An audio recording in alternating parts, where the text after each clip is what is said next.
Ce vidéoclip produit par l'École polytechnique fédérale de Lausanne fait partie de son cours d'introduction à l'informatique, à la communication et au calcul.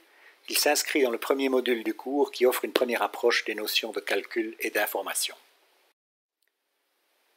Le clip précédent de cette leçon a décrit la méthode de conception d'algorithme Divide and Conquer comme un archétype des méthodes de conception descendantes. Il a aussi souligné que cette méthode mène souvent à des algorithmes dits récursifs. Tel est le sujet du présent vidéoclip. Le principe de ce qu'on appelle la récursion est de subdiviser le problème à résoudre en des sous-problèmes qui lui sont en fait identiques, sauf que leur ordre de grandeur est inférieur en termes de volume de données, de telle sorte qu'on peut espérer qu'il soit plus simple à résoudre. On rencontre communément cette notion de récursion en pratique. Un des meilleurs exemples est le raisonnement par récurrence en mathématiques.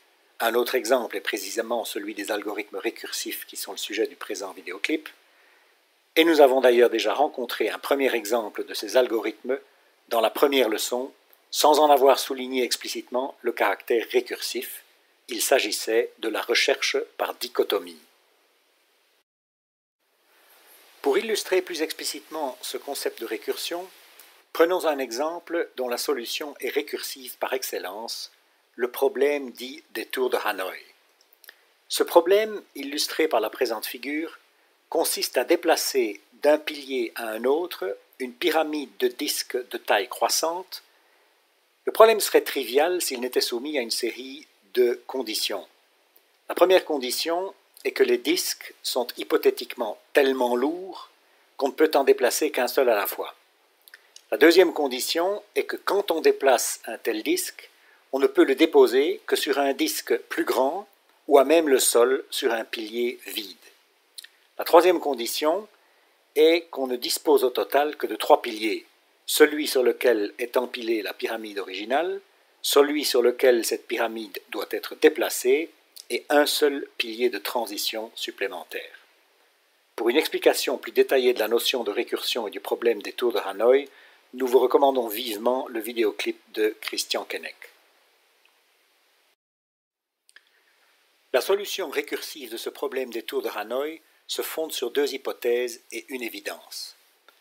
La première hypothèse est qu'on imagine qu'il existe une solution pour le cas d'une pyramide de n disques.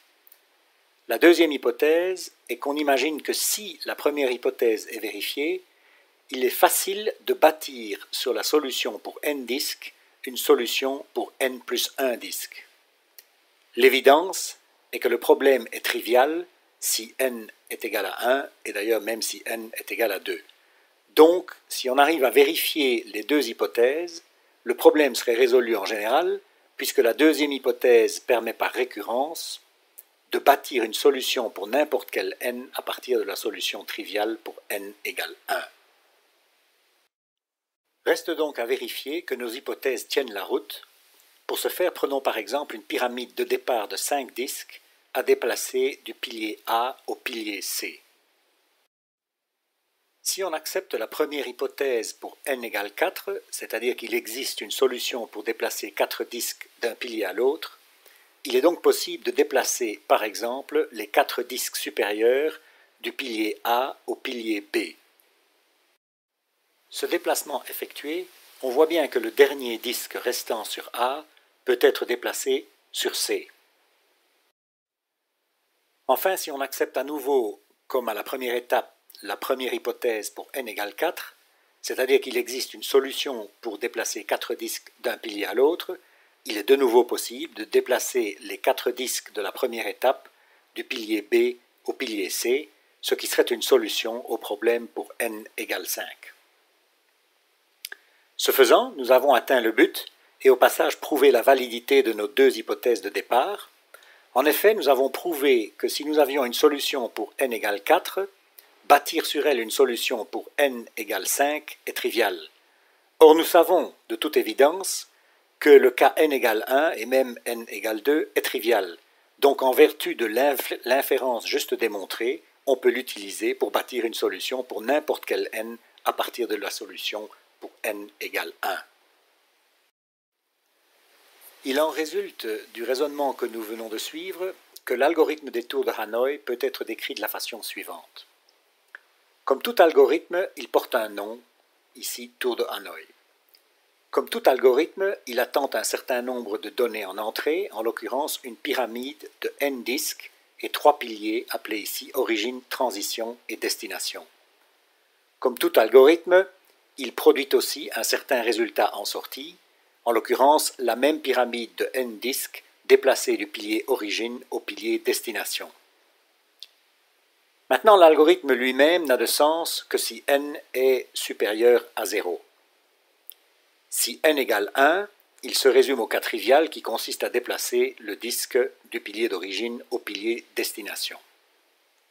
Dans tous les autres cas, n supérieur à 1, l'algorithme se divise en deux parties qui réappliquent chacune le même algorithme récursivement. La première de ces applications récursives vise à déplacer une pyramide de n-1 disques du pilier origine au pilier transition en utilisant comme transition le pilier destination. La deuxième de ces applications récursives vise à redéplacer la pyramide de n-1 disques du pilier transition, où l'a laissé la première application récursive, au pilier destination, en utilisant cette fois comme transition le pilier origine.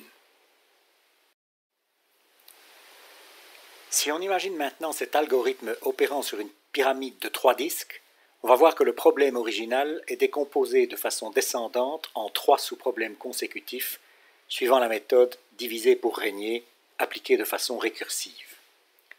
Le premier est une invocation récurrente du même algorithme sur une pyramide d'ordre n-1, c'est-à-dire 2, qui échange en plus les rôles des piliers transition et destination. Le deuxième se réduit au cas trivial n égale 1, et le troisième est une invocation récurrente du même algorithme sur une pyramide d'ordre n-1, donc 2, qui échange cette fois les rôles des piliers origine et transition. Le premier et le troisième de ces sous-problèmes sont chacun à leur tour décomposés de façon récursive en 3 nouveaux sous-sous-problèmes dont chacun se réduit en fait au cas trivial n égale 1. Certes chaque fois avec des différents piliers jouant des rôles différents. Nous vous recommandons vivement de visionner l'animation GIF de cet algorithme sur Wikimedia pour le cas n égale 4.